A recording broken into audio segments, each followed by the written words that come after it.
Welcome back friends. This video will cover constitutional development in India, which is important for law graduates, law entrance exams, Clat civil services and all judicial services examination.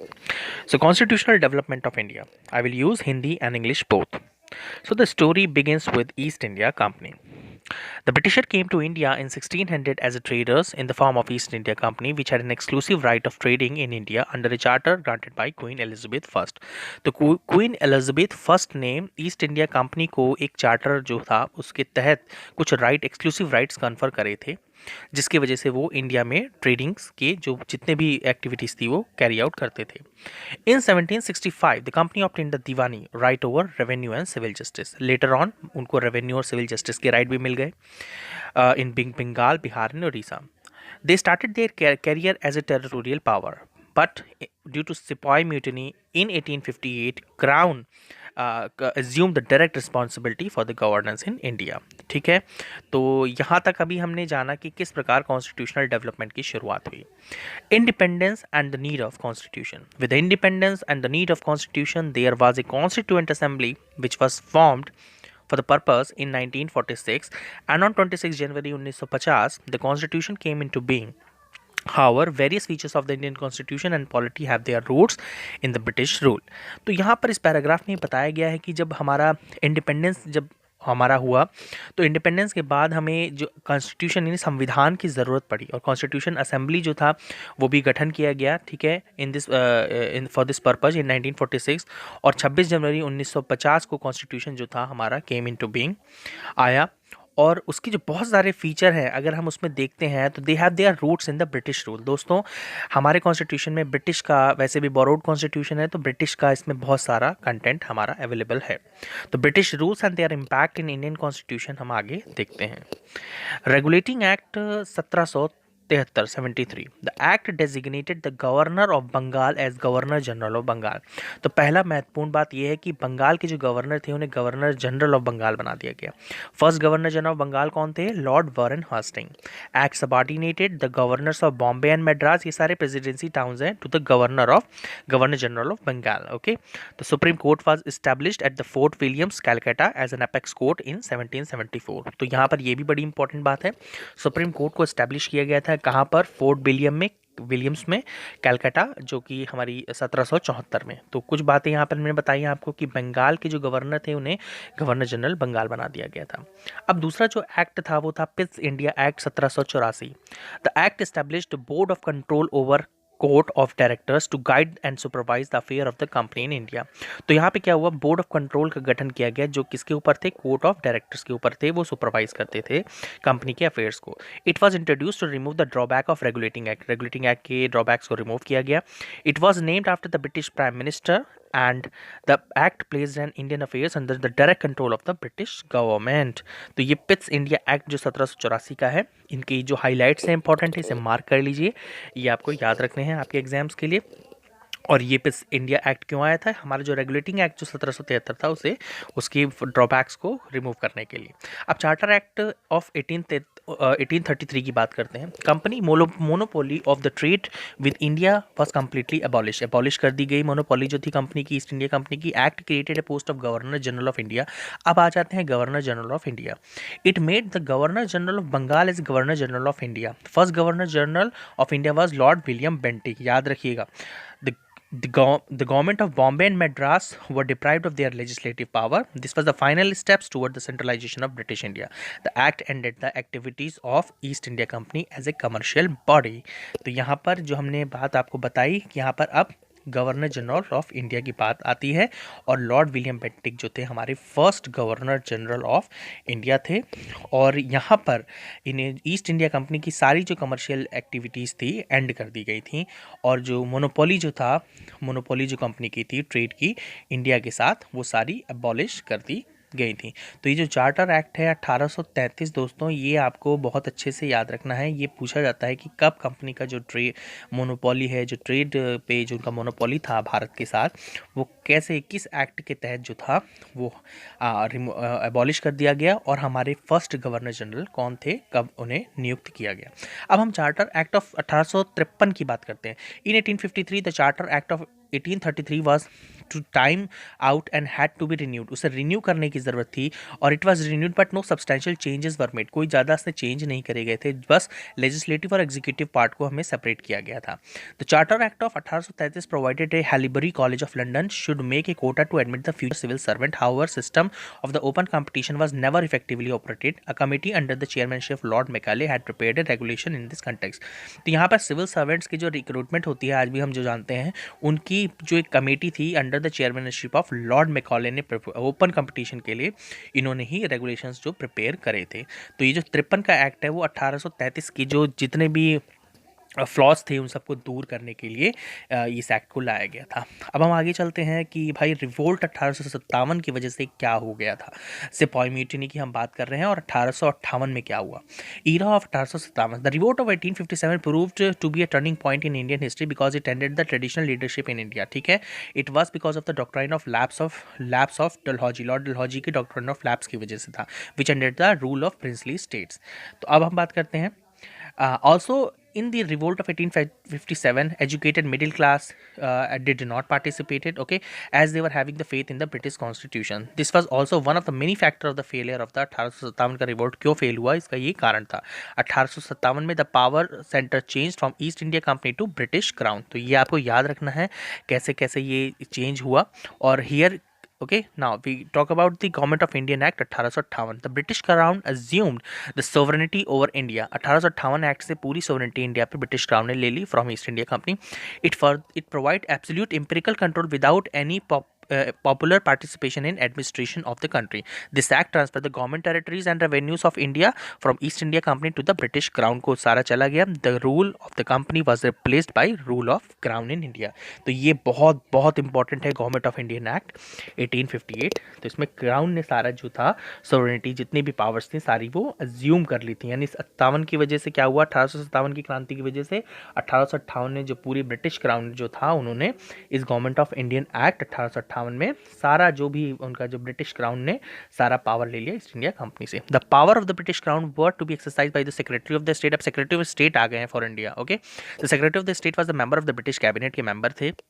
He was assisted by the Council of India with having 15 members. He was vested with complete authority and control over Indian administration.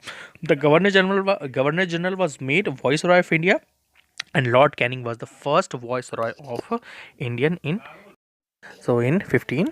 1858। अब हम आगे चलते हैं दोस्तों। पहले यहाँ पे एक चीज़ मैं दोबारा से बोल देता हूँ कि लॉर्ड कैनिंग जो हमारे थे फर्स्ट जो थे वाइसरॉय थे इंडिया के, और ये जो एक्ट है इसने ब्रिटिश क्राउन ने सारा जो पावर जो एग्जीक्यूट करते थे वो सेक्रेटरी ऑफ स्टेट के द्वारा करते थे। अब इंडियन काउंसिल एक्ट 1861 की बात करते हैं। It introduce for the first time representative institution in India, okay. It provided that the governor general executive council should have some Indians as a non official members while transacting legislative business. ये बड़ा important बात है। यहाँ पे general executive council should have some Indians की अब यहाँ पर इंट्रोडक्शन की यहाँ पर बात होने लगी है लेजिस्लेटिव बिजनेस में, okay. Act initiated the process of decentralisation by storing the legislative power to Bombay and Madras presidencies. It accorded the statutory recognition to the portfolio system. अब पोर्टफोलियो सिस्टम कौन सा एक्ट से आया, याद रखिएगा, इंडियन काउंसिल एक्ट 1861। इंडियंस को यहाँ पर इन्वॉल्वमेंट यानी लेजिस्लेटिव प्रोसेस में इंडियंस होने चाहिए, इसकी बारे में ये बात कर रहे हैं। लेकिन ये नॉन ऑफिशियल मेंबर रहेंगे, भारतीय जो भी होंगे वो सारे नॉन ऑफिशियल मेंबर्स रहेंगे, और यहाँ पर पोर्टफोलियो सिस्टम का गठन किया गया था। अब यहाँ पर एक बात और भी आपको ध्यान में रखनी है, प्रेसिडेंसी टाउन्स कौन कौन से हैं, बॉम्बे, मद्रास एंड कलकत्ता। ये तीन जरूर याद रखिएगा, कोई पूछे आपसे कि प्रेसिडेंसी टाउन्स कौन से हैं तो बॉम्बे, मद्रास एंड कलकत्ता है। तो ये इंडियन काउंसिल एक्ट के बारे में हमने आपको बता दिया। यहाँ पे रिप्रेजेंटेटिव इंस्टीट्यूशन ऑफ इंडिया का जो था इंट्रोडक्शन फर्स्ट टाइम किया गया, और governor general executive council should have some Indian as a non official members, ठीक है, for transacting the legislative businesses. Legislative का मतलब जो लोग लॉ बनाते हैं, जो जैसे हमारा पार्लियामेंट है, पार्लियामेंट यहाँ पे लॉ बनाते हैं, एग्जीक्यूटिव जो होते हैं एग्जीक्यूट करते हैं, और आपके जो हैं जो सुप्रीम कोर्ट होता है यानी जो हमारा जुडिशरी होती है, अगर वो अनकॉन्स्टिट्यूशनल है तो on the touch stone of the constitution कि वो भाई वैलिड है, कॉन्स्टिट्यूशनल है या नहीं है, उनको वो डिक्लेयर करती हैं एज ए वॉइड कि भाई ये वॉइड है और ये कॉन्स्टिट्यूशन के जो हमारे कुछ बेसिक स्ट्रक्चर है उसके अगेंस्ट है। अब हम बात करते हैं इंडियन काउंसिल एक्ट 1892 में। Act introduced the principle of election but in an indirect manner it enlarges the function of the legislative council and gave the power of discussing the budget and addressing question to the executives. तो Indian council act 1892 भी बड़ा important है। यहाँ पे principle of elections की यहाँ पे बात हो रही है, indirect but in an indirect manner. तो आपको अगर कभी भी कोई पूछता है तो आपको ये बताना है। Indian council act 1909, the act is also known as Morley Minto reforms after the secretary state for India lord Morley and vice lord Minto. It change the name from of the central legislative council to the imperial legislative council. Act introduce system of communal representation for Muslim by accepting the concept of separate electorate. बहुत बहुत important है। It was the first attempt to introduce a representative and popular element in Indian administration. Lord Minto came to be known as father of communal electorate. याद रखिएगा, ये आपके SSC CGL या और भी एग्जाम्स में आ सकता है। The Government of Indian Act 1919. The act also called Montague-Chelmsford reform after the secretary of this for the India state for India Montague, ठीक है, Montagu and the Viceroy Chelmsford. It introduced hierarchy in the province, that is division of subject of administration into transferred and reserved. The transfer subject to be the responsibility of the minister, responsible to be legislative council. Indian legislatures to become bicameral, council of state composed of 60 members and legislative assembly of 144 member. तो यहाँ पे by cameral legislature की बात हुई थी government of Indian act 1999 से। इसे हम बोलते हैं मॉन्टैग क्लेम्सफोर्ड रिफॉर्म। और ये बहुत इंपॉर्टेंट है। ये डायरार्की यहाँ पर इन द प्रोविंस, डायरार्की सिस्टम को भी यहाँ पे प्रोविंस में जो था in the province, that the division of subject of the administration into transferred and reserve. तो ये बहुत याद रखना कि आपको ज़रूरत है कि गवर्नमेंट ऑफ इंडियन एक्ट 1999 से क्या हुआ, डायरार्की सिस्टम, बाई कैमरल लेजिस्लेचर, और इसमें क्या क्या है वो आपको याद रखना है। साइमन कमीशन 1927 की बात करते हैं। इन नवंबर 1927, 2 years before the schedule, the British government announced the appointment of a 7-member statutory commission under the chairmanship of Sir John Simon to report on the condition of India under a new constitution. All the members of the commissions were British and hence all the parties boycotted the commission. इसमें सारे Britishers थे, जिसकी वजह पूछता है कि क्यों ये बाइकआउट किए गए, तो इसमें सारे ब्रिटिशर्स मेंबर्स थे। तो यहाँ पर इसको जो था साइमन कमीशन को बाइकआउट कर दिया गया। किसने किया? इंडियंस ने। The commission submitted its report in 1930 and recommended the abolition of dyarchy. जो पिछला भी डायरार्की सिस्टम हमने पढ़ा, इसको अबॉलिशन के लिए लाया गया था। Extension of the responsible government of the province, establishment of federation of the British India, princely state, continuation of communal electorate and so on. So to consider the proposal of the commission, the British government convened the 3 round table conference of the representative of the British government and British India and Indian princely states. तो यहाँ पे ये आपको याद रखना है कि ये abolition of डायरार्की की डायरार्की सिस्टम जो था हमारा, इसके लिए लोग इस कमीशन को लेके आए थे, लेकिन इसमें सारे ब्रिटिश मेंबर्स थे जैसे कि मैंने बताया। तो यहाँ पर लोगों ने इसका अपोज किया, इसे बॉयकॉट किया। और यहाँ पे ठीक है। अब जो मोस्ट अगली बात है कि वो है on the basis of these discussions the white paper on constitutional reform was prepared. एक वाइट पेपर कॉन्स्टिट्यूशन रिफॉर्म को प्रिपेयर किया गया था, सबमिट किया गया था of the joint select committee थी एक ब्रिटिश पार्लियामेंट की। Recommendation of these committees were incorporated with certain changes in next government of Indian act 1935। जो अब हम गवर्नमेंट ऑफ इंडियन एक्ट 1935 अब पढ़ेंगे, उसके अंदर ये सारा जो white paper on constitutional reform एक ये जो तैयार किया गया था सेलेक्ट जॉइंट कमेटी ने, वो सारा इसमें इंक्लूड किया गया 1935 एक्ट में। Okay, now in August 1932 Ramsay MacDonald the British prime minister announced the scheme representation of the minorities, okay, which came to be known as communal award. The award not only continued separate electorate for Muslim, Sikh, Indian, Christian, Anglo Indian, European, but also extended to depressed classes. तो separate communal award है, ठीक है। ये जो minorities हैं जितने भी यहाँ पे आप देख लिए, कंटिन्यू सेपरेट इलेक्टोरेट की बात कर रहा है मुस्लिम के लिए, Sikh, Christians and Indians, Anglo Indians and European. तो यहाँ पर राम से मैकडॉनल्ड आपको याद रखना है।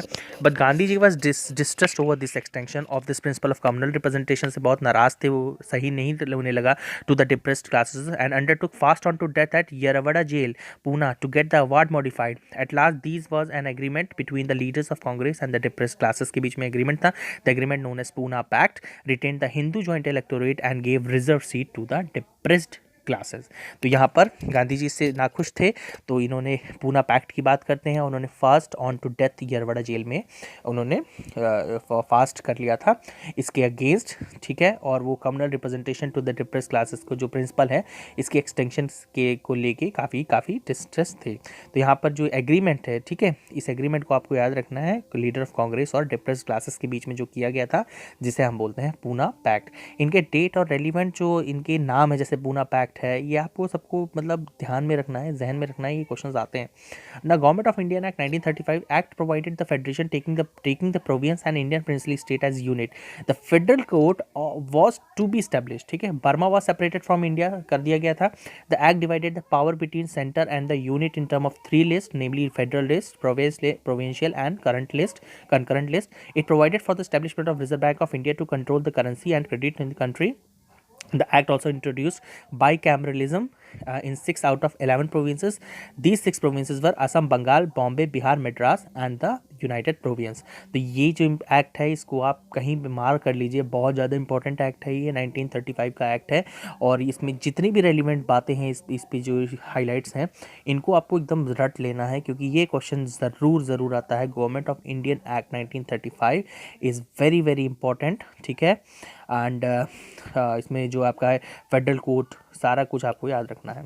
The Indian independence act 1947 now it was based on the famous Mountbatten plan 3 June 1947, parliament on 5 June 1947, okay. The act relieved the assent of the crown on 18 July 1947 and become effective on 15 August 1947. The main provisions were two dominion state, India और Pakistan came into existence on 15 August 1940. dominion states आपको याद रखना है, Indian Pakistan कब हुए।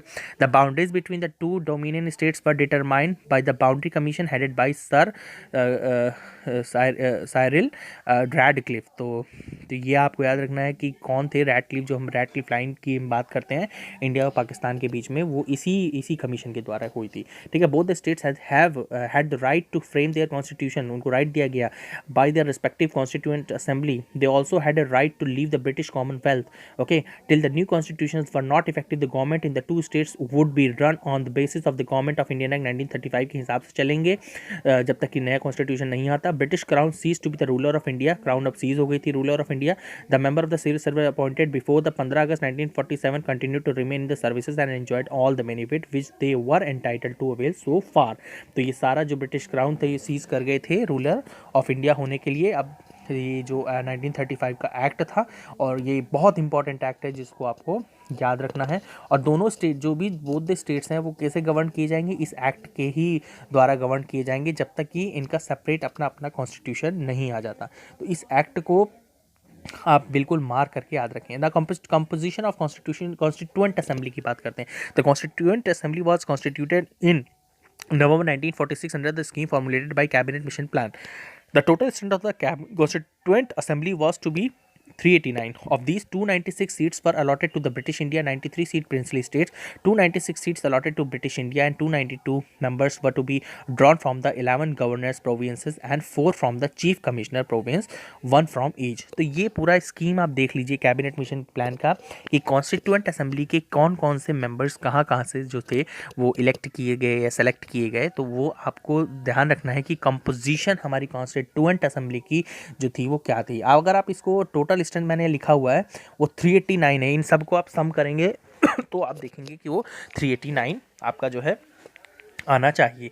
लेकिन एक चीज़ मैं यहाँ पे आपको बताना चाहता हूँ कंपोजिशन ऑफ कॉन्स्टिट्यूएंट असेंबली के बारे में, कि each province and princely state और group of state in the case of small states were to be allotted seat in the proportion to their respective population के हिसाब से यहाँ पे होना था, ठीक है। रफली 1 seat was to be allotted for every million मतलब 1 मिलियन में 10 लाख होते हैं population. Seats allotted to each British province were to be decided among the 3 principal communities, Muslim, Sikh and general, all except Muslim and Sikhs, okay, in proportion to their population। तो ये बात याद रखें, कैसे उनको दिया जाना है, in proportion to their population। तो जिसकी जैसी प्रोपोर्शन होगी उन्होंने स्टेट्स के उस पॉपुलेशन के आधार पे, मतलब एवरी मिलियन पॉपुलेशन के आधार पे उनको सीट्स अलॉट की जानी थी। तो ये याद रखना है, आपका पॉपुलेशन का आधार है, ठीक है। The representative of each community were to be elected by the member of that community in the provincial legislative assembly and voting was to be by the method of the proportional representation by mean of single transferable vote. याद रखिएगा इस बात को। The representative of the princely state were to be nominated by the head of the princely state. It is thus clear that the constituent assembly was to be a partly elected and partly nominated body. ये आपको बिल्कुल याद रखना है। और ये भी याद रखिएगा क्या मेथड है, proportional representation by single transferable vote. तो जब भी आपसे पूछा जाता है कि जो कॉन्स्टिट्यूएंट असेंबली थी कैसे कैसे हुआ, तो प्रोपोर्शनेट यानी उनके पॉपुलेशन के आधार पे उनको सीट दिया जा रहा था, ठीक है, स्टेट जो भी थे। और उसके अलावा क्या मेथड उन्होंने अडॉप्ट किया, तो proportional representation by single transferable vote. देखिए ये जो आपको मैंने यहाँ पे बात बताई है कॉन्स्टिट्यूएंट असेंबली के बारे में, ये आपको बस एक ग्लिम्स के रूप में बस आपको पता होना चाहिए। ज़्यादा वैसे ऐसे क्वेश्चन आता नहीं है, बट यू मस्ट नो कि भाई how the seats were actually, how the people were selected in the constituent assembly. The election of the constituent assembly for 296 seats allotted to the British Indian province, याद रखिएगा, were held in जुलाई और अगस्त 1946। Indian National Congress won 208 seats, Muslim 73 seats, small group of independent got remaining 15 seats. However 93 seats allotted to the princely states were not field as they decided to stay away from the constituent assembly. तो ये जो कुछ सीटें हैं वो खाली रह गई थी क्योंकि they actually they again you can say boycotted it or they have not participated in it. So these 93 seats जो थी allotted to these princely states were not filled as they decided to stay away. तो they were stay away from these constituent assembly, तो ये खाली रह गई थी इतनी सीट्स। तो यहाँ पे ये भी आप बस आपको पता होना चाहिए। The constituent assembly was set up in 1946 as per cabinet mission plan as I have studied. The drafting committee was appointed on 29 August 1947 with Dr. B.R. Ambedkar as a chairman. Originally the constitution में 22 part थे, 395 article थे, 8 schedule थे। The only state having constitution of its own in Jammu and Kashmir. याद रखिएगा Mountbatten plan 3 July 1947 announce the partition of the country and separate constituent assembly was propose for the state of Pakistan. Okay, working of constituent assembly. Okay, the Constituent Assembly held its first meeting on 9th December 1946. The Muslim League boycotted the meeting and insisted on a separate state of Pakistan के लिए. The meeting was thus attended by only 211 members. Okay, Dr. Sachidanand Sinha, the oldest member, was elected as a temporary president of the assembly following the French practice. तो ये हमारे जो temporary जो थे president कौन थे, Dr. Sachidanand Sinha। ये बिल्कुल आपको ध्यान रखना है कि because it is asked in your examination most of the time, I have seen in even SSC CGL and other examination, in the law examination it is asked। तो doctor Sachidanand Sinha याद रखिएगा। Later on 11 December 1946 doctor Rajendra Prasad and SC Mukherjee were elected as a president and Vice President of the Assembly respectively. Sir B.N. Rao was appointed as Constitutional Advisor to the Assembly and the Constitution Assembly worked in 3 phases. First phase 6 दिसंबर से लेके 14 अगस्त तक 1947, second phase 15 अगस्त से लेके 26 नवंबर 1949 and third phase 27 नवंबर से लेके आपके मार्च 1952 तक ये चला था। तो ये आपको याद रखना है। अगर वीडियो आपको अच्छा लगा तो मेरे चैनल को लाइक, सब्सक्राइब एंड शेयर कीजिए। मैं आपको फर्दर भी कंटेंट्स प्रोवाइड करता रहूँगा दोस्तों। और ये रेफरेंसेज हैं जहाँ से कंटेंट को लिया गया है। Online resources Laxmikant, Indian polity, universal law guide, D.U Ll.B case material क्योंकि मैं D.U का छात्र रहा हूँ लॉ का, और TMH GS गाइड। और आप चाहें तो इन चीज़ों को रेफर कर सकते हैं, ऑनलाइन परचेज कर सकते हैं। All the very best, please subscribe. Thank you.